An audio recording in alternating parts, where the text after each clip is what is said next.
Kita bahas serangan Amerika Serikat ke Venezuela dan penangkapan Presiden Nicolas Maduro bersama Guru Besar Hukum Internasional Universitas Indonesia, Profesor Hikmahanto Juwana. Selamat malam, Prof. Hik. Ya, selamat malam. Baik, Prof. Hik, Presiden Amerika Serikat Donald Trump bilang Maduro ditangkap karena perdagangan narkoba dan senjata hingga terorisme katanya. Apakah ini bisa jadi alasan penangkapan Maduro oleh negara lain? Kira-kira? Ya, sebenarnya kalau misalnya mengenai masalah narkoba, tentu tidak bisa sebuah negara melakukan serangan terhadap negara lain. Tidak bisa seorang presiden dibawa oleh negara tersebut diadili di pengadilan dari negara Amerika Serikat. Meskipun masalah seperti ini pernah terjadi pada tahun 1990 ketika George Bush Senior melakukan tindakan terhadap Presiden Noriega. Pada waktu itu beliau adalah presiden di Panama. Masalahnya sama, berkaitan dengan masalah narkoba, lalu kemudian dibawa ke pengadilan di Miami. Kali ini Maduro dibawa ke pengadilan di New York. Sebenarnya hal seperti ini tidak bisa dibenarkan. Nah, kalau misalnya ini bisa dibenarkan, menjadi pertanyaan bagi kita, bagaimana dengan Perdana Menteri Netanyahu yang melakukan kejahatan Ya. kemanusiaan? Bukankah dia harusnya juga bisa diadili di sebuah negara ya dengan paksaan seperti itu? Saya yakin pasti Amerika Serikat tidak akan setuju dan dia akan melakukan serangan terhadap siapapun yang akan melakukan tindakan seperti ini kepada Perdana Menteri Netanyahu. Nah, ini yang sekarang banyak didiskusikan oleh masyarakat internasional. Bahkan pada hari Senin waktu New York nanti, Dewan Keamanan PBB itu akan melakukan sidang darurat yang membahas mengenai permasalahan ini. Nah, ini yang dunia sekarang terbelah karena negara seperti Rusia ataupun Cina mereka mengecam, mengutuk tindakan yang dilakukan oleh Presiden Trump. Sementara Inggris dengan Prancis, meskipun dia tidak mengatakan bahwa ini merupakan pelanggaran hukum internasional, tetapi mengatakan seolah-olah membenarkan bahwa tindakan ini dibutuhkan untuk bisa menyelesaikan permasalahan narkoba di Amerika Serikat seperti itu. Padahal yang kita tahu mungkin saja narkoba ini hanya pintu masuk saja.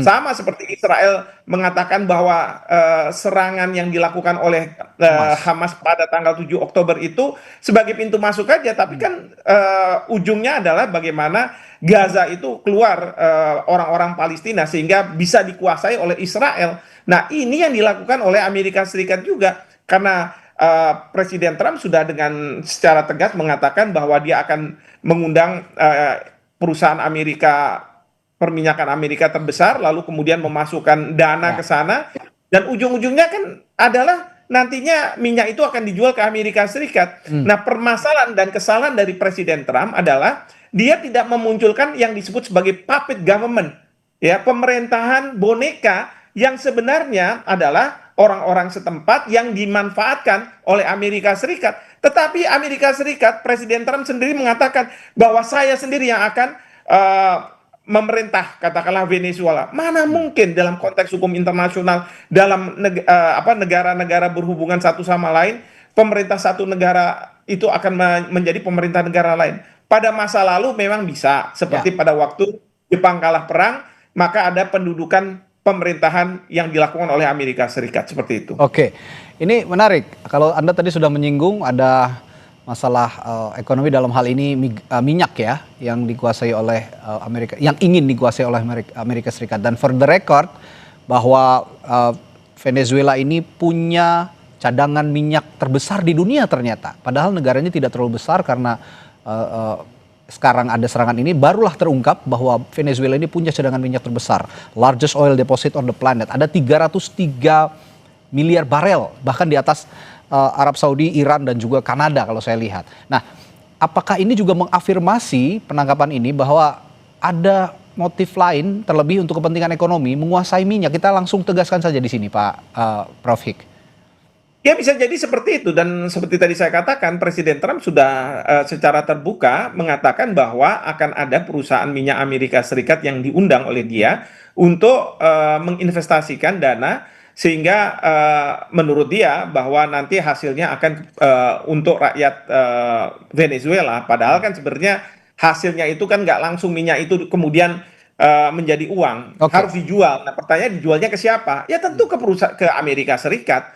pada saat sekarang ini kan Amerika Serikat membutuhkan minyak, sama seperti Uni Eropa. Kalau misalnya Rusia masih berperang dengan Ukraina, memangnya dari mana Uni Eropa itu akan mendapatkan pasokan minyak itu? Ya memang ada dari Timur Tengah, tapi itu akan mahal ketimbang katakanlah dari Rusia seperti itu.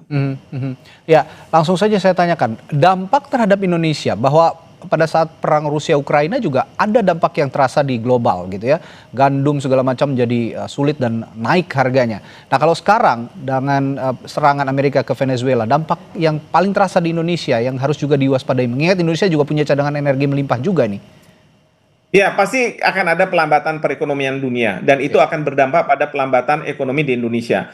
Kedua, tentu mengenai masalah pasokan migas. Kalau misalnya pemerintah tidak berani membeli dari Rusia dengan harga yang murah karena diminta oleh negara-negara Uni Eropa menjaga moral dan lain sebagainya, maka kita akan membeli dari luar negeri dengan harga yang lebih mahal. Artinya apa? Pemerintah harus mensubsidi lebih besar lagi. Karena kita tahu bahwa banyak BBM yang mengalir ke rakyat, terutama bagi mereka kelas menengah ke bawah, itu adalah subsidi. Jadi pemerintah akan membayar lebih besar lagi. Nah, kita tidak tahu APBN kita apakah mampu atau tidak melakukan ini. Dan kemudian juga yang penting juga adalah bagaimana peluang untuk membuka lapangan pekerjaan di tengah-tengah kondisi geopolitik yang seperti ini. Ini yang jadi permasalahan-permasalahan bagi Indonesia. Saya setuju dengan sikap pemerintah yang mengatakan bahwa dia tidak akan mengutuk Amerika Serikat, tapi juga tidak membenarkan Amerika Serikat. Di Indonesia minta untuk dilakukan deeskalasi terhadap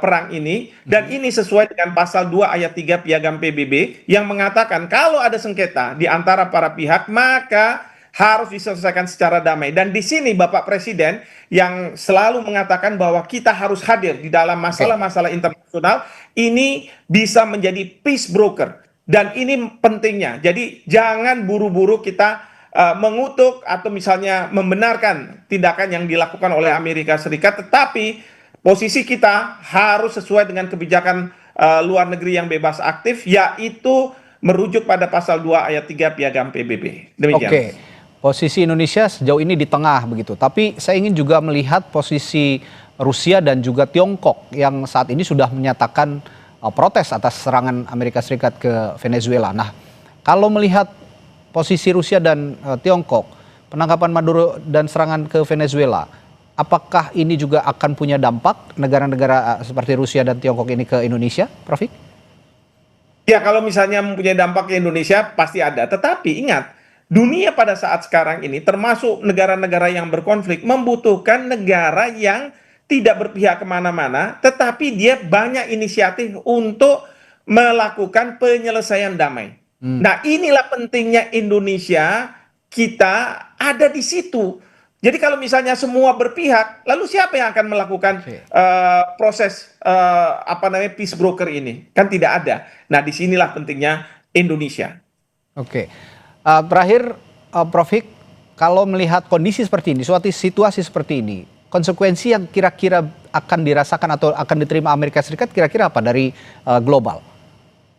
Yang pertama adalah selama ini yang Amerika Serikat selalu dengung-dengungan bahwa kita harus tunduk pada hukum internasional dan sebagainya, udahlah itu nggak usah didengar lagi. Saya paling benci kalau misalnya rakyat kita, pemerintah kita, pejabat kita mengagung-agungkan Amerika Serikat, kampiun ini, kampiun itu. Tidak ada lagi. Satu itu. Yang kedua adalah Amerika Serikat sekarang ini pada posisi yang sebenarnya bisa membuka perang dunia ketiga. Karena apa? Karena negara seperti Rusia, Cina, mereka juga khawatir jangan-jangan Amerika Serikat akan melakukan hal yang sama terhadap Taiwan, terhadap Cina nih. Jangan-jangan Amerika Serikat melakukan hal yang sama terhadap Ukraina. Jadi mereka-mereka ini akan bersikap tegas. Nah, oleh karena itu di sini yang saya khawatirkan sekali adalah perang dunia ketiga ini bukannya tidak mungkin akan terjadi begitu. Kalau tidak ada deeskalasi konflik antar negara-negara yang terlibat seperti itu, Mas. Baik. Terima kasih analisisnya, Guru Besar Hukum Internasional Universitas Indonesia, Profesor Hikmahanto Juwana di Sapa Indonesia Malam. Sampai ketemu lagi, Prof Hik, sehat selalu. Baik, terima kasih.